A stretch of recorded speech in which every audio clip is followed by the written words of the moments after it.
भैया इस पूरे पीसी का कॉस्ट यहाँ पे 3,50,000 रुपीज का बिल्ड आपका।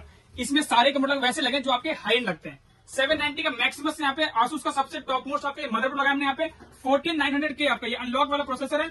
और सबसे अच्छी चीज है इसमें आपका हमने आप जो एसएसडी लगाई है 1 TB का Gen 5। अभी तक आपको यहाँ पे Gen 4 लगाते हैं, अब हमने Gen 5 वाली यहाँ पे एसएसडी लगाई है। और साथ में कूलर मास्टर का 1050 वॉट यहाँ पे ATX 3.0 वाला पावर सप्लाई है।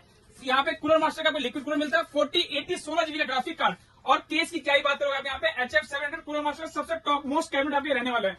और यहाँ पे 16 GB नहीं, यहाँ पे 32 GB के 64 GB का आपको यहाँ पे रैम मिलता है, जो कि इस बिल्ड के अंदर यहाँ पे बहुत ही ज्यादा परफॉर्मेंस यहाँ पे एनहेंस कर देता है इस अंदर में। अगर आपको भी ऐसा बिल्ड चाहिए यहाँ पे व्हाट्सअप कर सकते हो, आप भी ऐसा बिल्ड यहाँ से करवा सकते हो इस अंदर में।